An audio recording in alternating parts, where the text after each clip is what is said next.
Hello every one, നമ്മളിന്ന് സംസാരിക്കാൻ പോകുന്നത് നമ്മുടെ ഒരു വ്യൂവറായ ജിൻസിയ എം ആവശ്യപ്പെട്ട പോലെ ബ്ലാക്ക് പീഡ്ര എന്ന തലമുടിയെ ബാധിക്കുന്ന ഒരു അസുഖത്തെക്കുറിച്ചാണ്.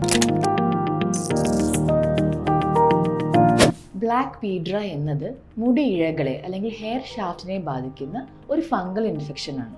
ഈ ഫംഗസ് കാണപ്പെടുന്നത് സോയിൽ, മണ്ണിൽ അല്ലെങ്കിൽ സ്റ്റാഗ്നന്റ് വാട്ടറിലൊക്കെയാണ് കാണപ്പെടുന്നത്. കൂടുതലും കാണുന്നത് മിഡിൽ ഏജിന് താഴെയുള്ള ആൾക്കാരിലാണ്, especially hot and humid climate. ഇപ്പോൾ നമ്മുടെ കേരളത്തിലെ കാലാവസ്ഥ പറയുകയാണെങ്കിൽ അങ്ങനത്തെ കാലാവസ്ഥയിൽ താമസിക്കുന്നവർക്കാണ് കൂടുതലായി മുടിയെ ഇത് ബാധിക്കുന്നതായി കാണുന്നത്. നമ്മുടെയൊക്കെ ഒരു ട്രഡീഷൻ്റെയും കൾച്ചറിൻ്റെയും ഭാഗമായി നമ്മൾ കൂടുതൽ ഹെയർ ഓയിൽസ് യൂസ് ചെയ്യാറുള്ളതാണ്. അങ്ങനെ മെറ്റിക്കുലസ്ലായി ദിവസേന മുടിയിൽ എണ്ണ തേക്കുന്നത് വഴിയായും ഇത് വരാവുന്നതാണ്. ചുരുക്കം പറഞ്ഞാൽ പേഴ്സണലായ ഹൈജീൻ അല്ലെങ്കിൽ സ്കാൽപ്പ് ഹൈജീൻ കുറഞ്ഞ ആൾക്കാരിലാണ് ഇങ്ങനത്തെ ഫംഗസ് അണുബാധ കാണുന്നത്. ജീവിത സാഹചര്യങ്ങൾ മൂലമോ ജോലി സംബന്ധമായോ അല്ലെങ്കിൽ വേറെ എന്തെങ്കിലും തിരക്കുകളിൽ പെട്ടോ നമുക്ക് മുടി ആഴ്ചയിൽ 3 തവണയെങ്കിലും കഴുകാൻ പറ്റുന്നില്ലെങ്കിലും ഇത് നമുക്ക് കിട്ടാവുന്ന ഒന്നാണ്. തല അധികം വേർക്കുന്ന ആൾക്കാർ, മുടി നനഞ്ഞ് ഉണങ്ങാതെ തന്നെ കെട്ടിവെക്കുന്ന ആൾക്കാരിലും ഇത് കാണപ്പെടുന്നു. ബ്ലാക്ക് പീഡ്ര അല്ലെങ്കിൽ മുടിക്കായയുടെ മെഡിക്കൽ ടെർമിനോളജി ട്രൈക്കോമൈക്കോസിസ് നോഡോസ എന്നാണ്. ട്രൈക്കോ എന്ന് പറഞ്ഞാൽ മുടി, മൈക്കോസിസ് എന്ന് പറഞ്ഞാൽ ഫംഗസ്, നോഡോസ എന്ന് പറഞ്ഞാൽ നോഡ്യൂൾ. അതായത് നമ്മുടെ തലമുടിയിലെ ഹെയർ ഷാഫ്റ്റുകളിൽ പറ്റിപ്പിടിച്ചിരിക്കുന്ന നോഡ്യൂളുകളായാണ് നമ്മൾ ഈ അസുഖത്തെ കാണുക.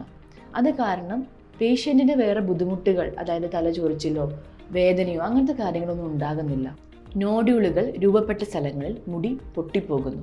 അതിനാൽ തന്നെ തീരെ ഹൈജീൻ ഇല്ലാത്ത, ആരോഗ്യമില്ലാത്ത ഒരു മുടി പോലെയാണ് ബ്ലാക്ക് പീഡ്ര ബാധിച്ച മുടിയിഴകൾ നമുക്ക് കാണാൻ സാധിക്കുക. തലമുടിക്ക് പുറമെ താടി, മീശ തുടങ്ങിയ മുടിയിഴകളെയും ഇത് ബാധിക്കാവുന്നതാണ്.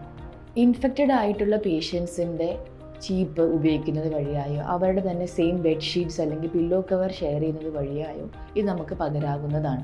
ക്ലിനിക്കൽ എക്സാമിനേഷനിലൂടെ സ്ഥിരീകരിക്കാൻ പറ്റുന്നെങ്കിലും നമുക്ക് ട്രൈക്കോസ്കോപ്പി വഴിയായോ അല്ലെങ്കിൽ ഫംഗൽ കൾച്ചർ വഴിയായോ ഈ അസുഖം സ്ഥിരീകരിക്കാവുന്നതാണ്. ഇനി എന്താണ് ഇതിനൊരു പരിഹാരം? ആൺകുട്ടികളെ സംബന്ധിച്ചിടത്തോളം ഹെഡ് ഷേവ് ചെയ്ത് കളയുന്നത് വളരെ യൂസ്ഫുൾ ആയിട്ടുള്ളൊരു പരിഹാരമാണ്. പക്ഷെ അത് എല്ലാവർക്കും അക്സെപ്റ്റബിൾ ആവണമെന്നില്ല, എസ്പെഷ്യലി സ്ത്രീകൾക്ക്.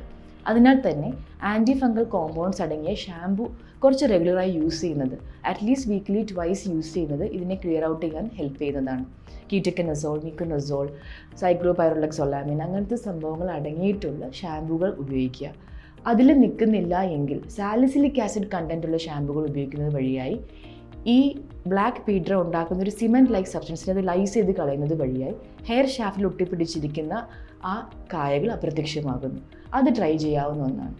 ഇനി ടോപ്പിക്കൽ തെറാപ്പി, അതായത് തേക്കുന്ന രൂപത്തിലുള്ള ഷാമ്പുകളോ ക്രീമുകളോ വർക്കൗട്ട് ആകുന്നില്ല എങ്കിൽ നമുക്ക് oral anti fungal agents like ടെർബെനാഫിനി, ട്രക്കനോസോൾ ഒക്കെ എടുക്കുന്നത് വഴിയായും ഇതിൽ നിന്ന് ഒരു മോചനം കിട്ടുന്നതാണ്. ശ്രദ്ധിക്കേണ്ട കാര്യങ്ങൾ: സ്റ്റാഗ്നൻ്റ് ആയ വെള്ളങ്ങളിൽ, അതായത് ഇങ്ങനെ സ്റ്റാഗ്നൻ്റ് ആയി ചീത്ത വെള്ളം കെട്ടിക്കിടക്കുന്ന സ്ഥലങ്ങളിൽ ഇറങ്ങാതിരിക്കുക, കുളിക്കാതിരിക്കുക.